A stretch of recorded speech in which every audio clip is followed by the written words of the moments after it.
Albert Breer of Sports Illustrated joining us at the top of hour number 3 on the Mercedes-Benz Vans phone line. And let's start, Albert, to our conversation with the way that Week 4 began with Tua Tagovailoa being hospitalized and then comes home with the team. And now today we find out he is out for next week's game against the New York Jets, despite, watching McGruber on the flight home. I can't make heads or tails about all this. What is the latest on all of this, Albert? Yeah, I think it's a big period of time for the NFL because I think, last week was, I think, a real flashpoint, when it comes to their handling of concussions. And I may be wrong about this, Rich, but I tried to pay pretty close attention to it. Can you think of, one player yesterday who was evaluated for a head injury who went back into a game? I do believe it was Justin Reed last night, Albert. I think he was the only one who was evaluated for a concussion and then did return. And I think I know where you're going, that basically anybody who's concussed, that's going to be a wrap for the day, or suspected of it, Yeah, and so here's the root of that. And I think that this is where you might see a sea change, and the way these things are handled. And this is what they've been discussing the last few days. And this is where I think the biggest change in the protocol is going to come. There's a line in the concussion protocol that references gross motor instability. That's what we all witnessed from Tua on the field in the Miami Buffalo game when he gets slammed to the turf by Matt Milano. His head snaps back. He gets up and he stumbles. That's the gross motor instability. So really, to come out of that, there were two things. Number one, I think a lot of people have the wrong idea about what concussion testing is. They can't put a player in a tube and push a button and have it tell them this is a concussion or this is not a concussion. It's still very subjective. So, in game, what they're looking for is symptoms. So I think the first question coming out of all of that was, we all saw what happened on the field. Why wasn't that a symptom? Why wasn't that counted the same way, say, like a guy not knowing what city he's in would be counted as a symptom, right? So that's number one. And then number two, when you get to the point where you'd say, okay, it is a symptom, well, it is. It's gross motor instability. And there's a line in the concussion protocol previous to the last few days anyway, where it said, the team doctor would evaluate gross motor instability and determine whether or not it was the result of a neurological event. And if they determined it wasn't, then they could send him back in the game, which is the loophole that sent Tua back into the game after we all saw what happened, after he took the hit from Milano. And so, from that, there are other natural questions. How do you know it wasn't a neurological event that caused it? Why is the team doctor taking the lead here when the independent neurologist is taking the lead in so many other areas when it comes to this? So, I think one thing we know at this point is that loophole is going to be closed. Well, they're reworking the. Well, the thing is that the independent neurologist wound up getting fired from this after he was spoken to on Friday, which is after Tua played. So what happened there where the Players Association said, we spoke to the independent neurologist and determined that A, he didn't understand what his job was, and B, was apparently he was hostile in the conversation, according to the PA. What was that about? When I talked to some people with the union, the sense I got was they felt like, and that hostility I think was reflected here, they felt like he was trying to prove to them that he went through a checklist to put Tua back on the field. And they felt like the doctor in question here was going through this checklist and not really making his first priority the care of the player, which is supposed to be what the situation that's in there. That's what the team doctor and independent neurologist's first priority is supposed to be, is the care of the player. The union felt like he was going through a checklist in order to get Tua back out on the field. So that was why that part of it happened. And I think that's why, having seen that now and having examined that now, that's why, they're going to take this approach that neurologists have always, neurologists have long advocated when it comes to this, which is when in doubt, sit them out. So if there is any gross motor instability, instead of trying to determine whether it's the result of the head injury or something else, if it, it's sort of, I guess the way you put it, Rich, is like if it looks like a duck and quacks like a duck, just assume it's a duck. You know what I mean? So I think that's where they're at with that. And yeah, I think it's the larger discussion here, of course, is, like the role that the doctors independent and team doctors play in all of this, because, I think it's become pretty clear over the years, just because of the nature of the game and the fact that contracts are not guaranteed and all of that, how tenuous most players, like 95% of players' spots in the league are.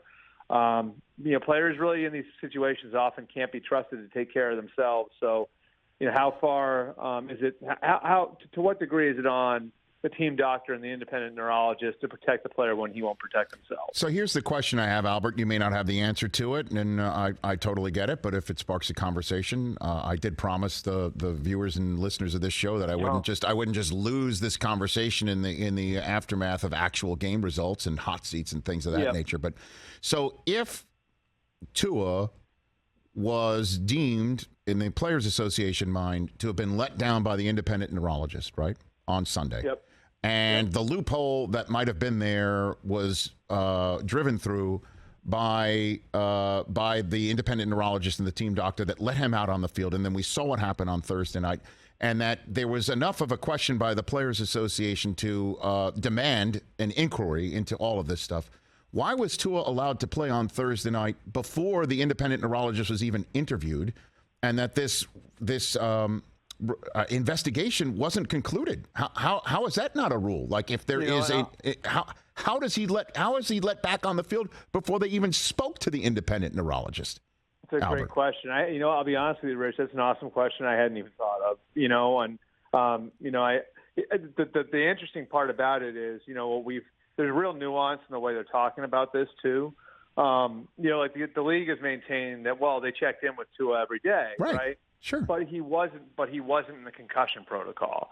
And if you look at the timeline and the history of these things, it's almost impossible for a player to clear the concussion protocol if he goes in it after a game on Sunday and has to play again on Thursday. It's really, really difficult for a player to get there. Mm-hmm. So had they just simply put Tua in the concussion protocol after the game on Sunday, then and the reason they didn't do that, I think a lot of people would say, is because they were covering their own ass, because they didn't want it to look like he had a concussion when they cleared him to go back in the game. But if he had been in the concussion protocol, it would have been very, very difficult for him to jump through all the hoops to play on Thursday, which ultimately may have saved him from, I think, what we all think was a horrifying situation in the second quarter of that game. So there are a ton of questions here. And, if there's any silver lining, it's that we're asking these questions, right? Because hopefully that helps us get to better answers. Albert Breer of Sports Illustrated here on the Rich Eisen Show. Is it Kenny Pickett's gig now in Pittsburgh?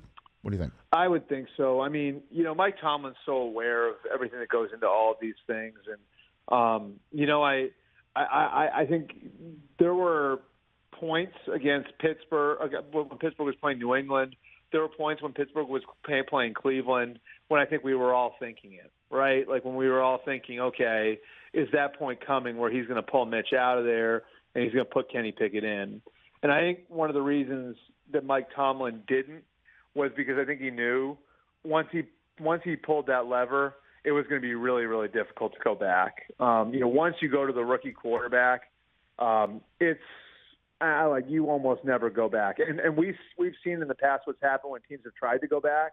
Like, how much did it mess with Tua Tagovailoa's development, the yo-yoing, a couple of years ago when Brian Flores did that with him. So I think Tomlin's very aware that, when you pull that lever, it's going to be difficult to go back. And I think that's why he was patient through the first 3 weeks, even as his offense struggled. And I do think a big part of this, Rich, is, selling this to your locker room. That's another thing that I know Mike's very cognizant of. And, as well as Kenny played in the preseason games, Pickett's got kind of a reputation for a guy who doesn't blow it up in practice, doesn't look great in practice, And so I think, over the course of training camp and through the preseason, while Kenny Pickett played really well in the games, Trubisky was the better player in practice. And so, I think it was sort of going to be a process to get to the point where, the locker room will be fully behind Kenny Pickett as the best option for the team. And, now it feels like they're probably there. And again, I can't imagine you go back to Mitch at this point. One of the main reasons why is, the minute you put Mitch back in, he's on notice right away. You know what I mean?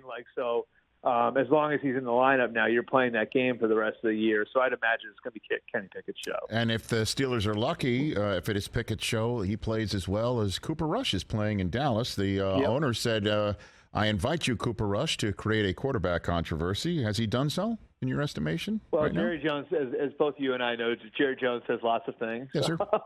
Yes, sir. I know. I mean, Dak's going back in. And I think Cooper Rush has done a fantastic job. And Cooper Rush has basically maybe earned like a Josh McCown career for himself, right? Like Cooper Rush has probably earned himself 10 more years in the league and maybe $30 or $40 million, which is awesome, you know? And God bless America. He's probably not going to take very many hits, and he's going to be a very wealthy man when he walks away from the NFL a long time from now. But yeah, I mean, they've invested so much in Dak, and I think a lot of like the first month of the season for them, and I give Mike McCarthy a lot of credit. People haven't given him credit, but you got to give him credit for this. To be able to manage some of the health issues they've had on offense where, they lost Tyron Smith and they had to get a rookie ready to play at left tackle, and they were without Michael Gallup and James Washington to start the year. And, all of these different things, they really they had to find a way to tread water on offense. And, I think sort of remake the team where the defense is going to win games for them. And I think effectively through the first month of the season, they've been able to do it, which I think Mike McCarthy deserves great credit for. Cooper Rush obviously deserves credit too, but this is Dak Prescott's team. Dak's going to be a starter when he's ready to go. This week? Is he ready to go this week, do you think? I think he probably will be, but so much of that comes down to his grip and feel and all that stuff. And I don't think it's like a lot of injuries are a pain tolerance thing, Rich. I think this is more a functionality thing. Like it's getting him out there and seeing what he looks like, gripping the ball, throwing the ball. Can he function? The good news is, though, I mean, if you think about it, they don't have to rush anything now, because Cooper Rush has shown he can do the job. So if they feel like this is where it does make a difference. Like if they feel like they have any sort of doubt that Dak's ready to go out and function as a starting quarterback, Rush certainly gives them a really good option to be patient and take their time. Albert Breer here on the Rich Eisen Show. Is Baker Mayfield at a crossroads right now? What's Sam Darnold's readiness? Matt Rhule was asked about the college coaching job opportunities today. It seems like Carolina's first up on hot seat crossroads situation this year. Sure. Yeah, I think there's a lot of things to watch in Carolina. And, the awkward part about it, Rich, is the timelines don't really match up, with college and pros anymore, where, like if you look at like when USC and LSU hired Brian Kelly and Lincoln Riley away last year, and then Notre Dame and Oklahoma replaced those guys. I believe that was like the end of November, beginning of December. And, the gap, because the college hiring cycles moved up and the NFL season's moved back a week now with the 18th week and the 17th game. If you're a coach in the position Matt Rhule is, where you're on the hot seat from an NFL perspective, and you're going to be a hot commodity from a college perspective, those timelines don't really match up. So, where this could get really, really awkward and weird is if the Panthers don't turn it around. And I'm not saying they aren't going to turn it around, but if the Panthers don't turn it around and you get to Thanksgiving and the Panthers are completely out of the race, and now Nebraska and Colorado and Arizona State, Wisconsin want to talk to Matt Rhule, that's where I think this thing could get really awkward. If the Panthers win, maybe it won't be. If the Panthers pull the plug early, it wouldn't be, obviously, but this could get awfully awkward. And, for Baker, obviously, there's a lot on the line now. Because eventually there will come the point when Sam Darnold is ready to get back out there. And, I don't know how much trust there is in Sam Darnold in that building after what happened last year, but we've all seen this in the past where desperate times can call for desperate measures where, coaches, staff are willing to just throw stuff against the wall to try to see what works. Where's the next benching for quarterbacks? I'm looking around and I'm wondering, could Washington be one of them? I'm wondering, is there a hot seat for Rivera in Washington? Heaven forbid. I love that guy. But right now, Tennessee is now coming to town. There's a Thursday night short week game at Chicago. That reeks of, the Bears running Wentz into the ground as well. It just doesn't seem to be working right now in Washington. What do you think? It's just, I would say the arrow's pointing in the wrong direction right now. And you look, the quarterback rating's steadily gone down week to week. I think even like the coaches, publicly saying a lot of the sacks are on Carson. And they are. When you start to see it, when you start to hear the coaches talking that way, yeah, wow. It is very literally a kick in the ass. You know what I mean? Like you need to do a better job. And I just.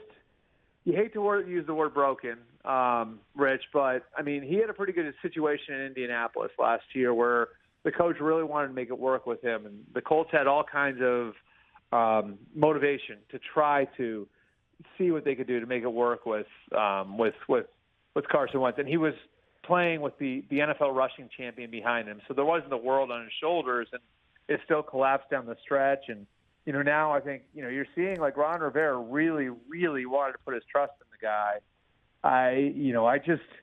It's hard for me to see right now where he finishes the season as a starter, especially because they've got a kid behind him in Sam Howell, who they actually really like.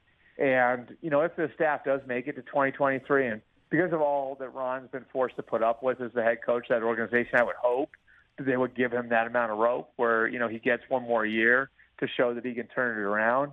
I would think that maybe they'd want to see what they have in Sam Howell before they make a decision on what to do at quarterback in 2023. Yeah, I know. How about that, Albert Breer? Last one for you, Albert, before I send you on into the day. Is there going to be an investigation into Detroit for providing a cart so somebody can go to the bathroom? Is there going to be an investigation of that? I've needed a cart at points in the past. Okay, Wouldn't that be nice? No, I hear you. You know what, Albert? Do you have like a golf cart to get you to the bathroom at the Eisen compound? No, we don't have that. Don't have that. In all honesty, though, Albert, that was just a trick. I'm playing on you because this has been such a lopsided conversation that this is a great segment, and I know you're used to calling fake punts up 40. So that was just a trick. That was just a trick for you, right there. Hey, great job, man. Way to pull out that fake punt on Rutgers up 40, Albert. Way to go, man. Way to go. We just got competitive kids who can get caught up in the moment. Oh, okay. Even our punter is super competitive. Okay. So I know Ryan talked to the kid afterwards. Oh, he did. There were no hard feelings, but just a pretty competitive team getting after it. You know what I mean? You only get 12 of those in the fall. So, we might get 15 this year. We'll see what happens. I missed it because I was watching the main game on Fox and I didn't see it. So I missed that. Yeah. And how many games have you guys had under the lights on ABC? Any of those? I don't know. Maybe at some point. I don't know. But don't worry. Ohio State will get on Fox when you play us. Don't worry. We'll save a space for you in November. Check the TV ratings over the years. I think you'll see who the real big ticket is. Oh, it's going to be great. November's just going to be dynamite. Either way, one of us is going to go down, and one of us is going to be miserable at the end of November. There's no question. And neither of you will win the national championship. So what are we talking about? My better half is an SEC person. Look at him. All of a sudden, Syracuse is 5-0. He's Dino Babers' his favorite kid now.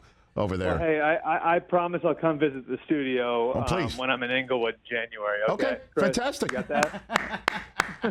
Fantastic. I have tickets for sale. He's got tickets for January 9th. January 9th. They're lower, VIP. Yeah, it'll be great. Wow. Albert, thanks for the time. Greatly appreciate it. You be well, brother. All right, thanks, guys. Have a great week. Same to you. I follow Albert Breer on Twitter. You should as well.